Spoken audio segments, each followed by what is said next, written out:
ABS-CBN News and Current Affairs. Panig sa katotohanan, panig sa bayan.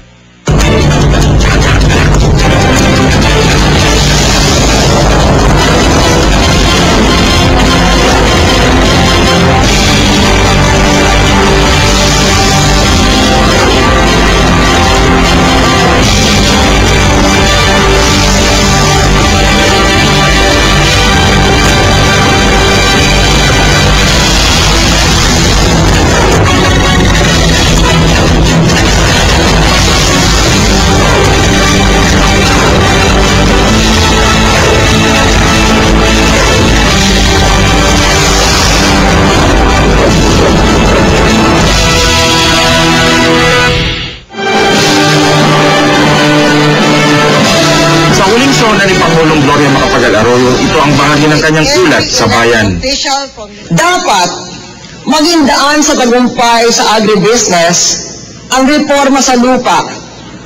Done right, reform will democratize success, as Ramon Magsaysay and Diosdado Macapagal envisioned. We must reform agrarian reform so it can transform beneficiaries into agribusinessmen and agribusinesswomen.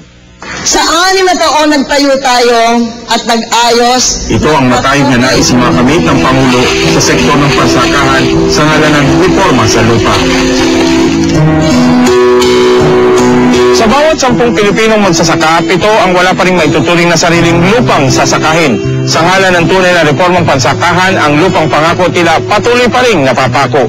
Magandang gabi sa inyong lahat. Ako po si Abner Mercado. Samahan niyo po ako sa aking magiging kwento. Mula po dito sa Hacienda Lugusita hanggang sa Hacienda Beles Malaga sa Negros. Ito po ang The Correspondence.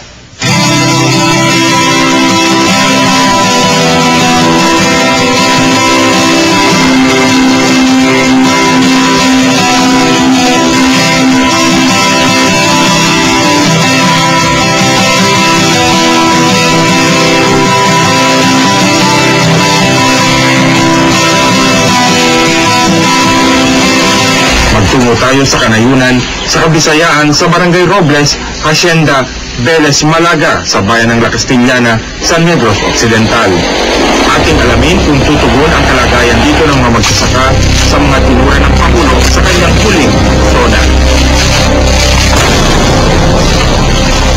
Hindi karaniwan ang araw na ito para sa mga magagawang ito sa tubuhan dito sa Hacienda Beles Malaga. Habang binubungkal nila ang lupa at pinagyayaman ang kanilang mga pananim, nakabantay ang mga pulis. Anong purpose niyan? Ba't kinakailangang bantayan kayo kapag nagkatrabaho sa bukid?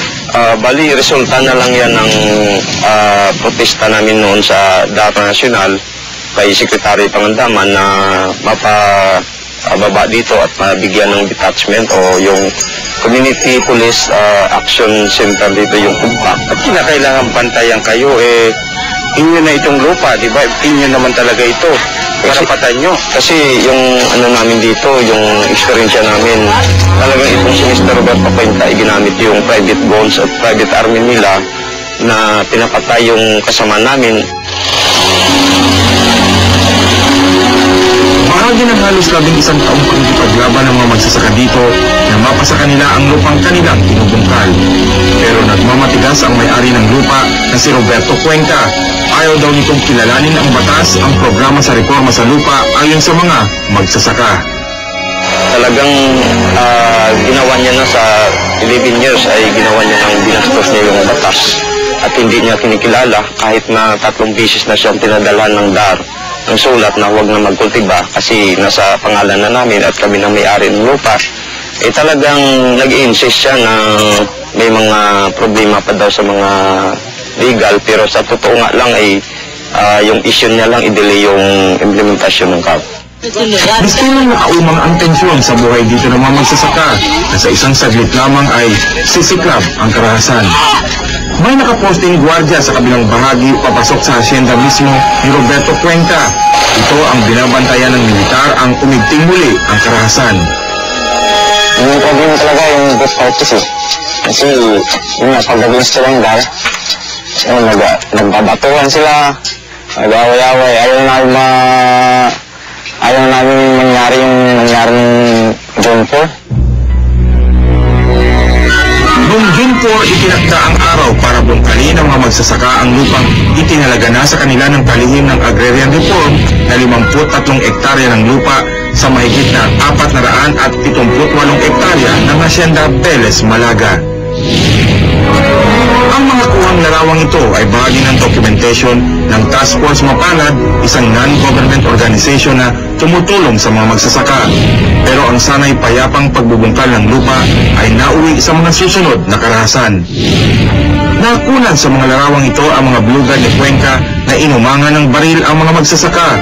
Ang tanging sandata ng mga magsasaka ay tirador lamang laban sa baril na umagaw ng 2 buhay sa kanilang mga kasama. Ito ang mga imahe ng kamatayan ni Alejandro Garcesa, 70 taong gulang na naligo sa sariling dugo matapos tamaan ng mga bala.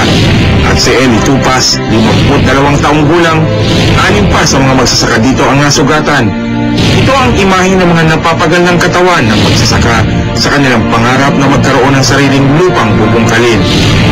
Ang mga kabanatang ito ay mistulang multo na ang karahasan na tumatakot sa mga magsasaka at hindi na nila ito kailanman malilimutan.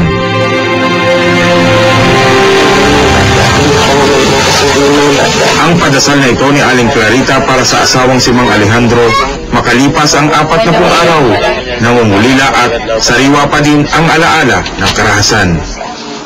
Manang kahit alam ng asawa niyo si Manong Alejandro na posibleng malagay siya sa balag ng alanganin kapag pinilit niyang galawin yung lupa, i-cultivate niya, hindi mo siya natakot, hindi kayo natakot? Dito sa amin, parang nawala na rin ang takot sa amin. Sa tagal na 11 years.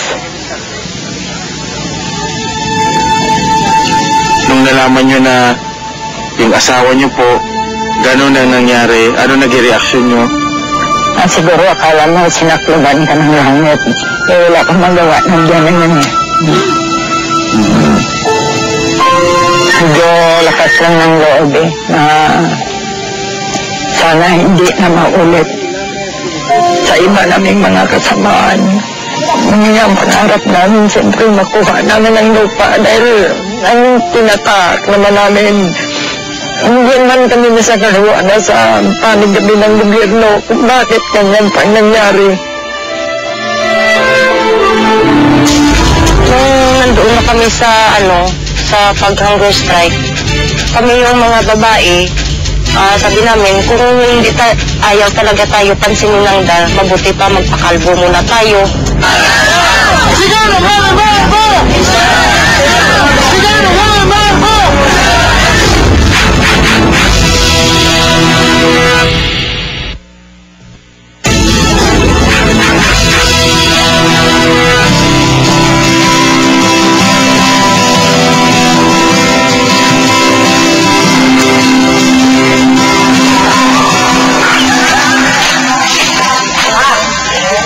Hindi panahon ng anihan ng tubo sa Hacienda Vélez, Malaga nang gawin ko ang kwentong ito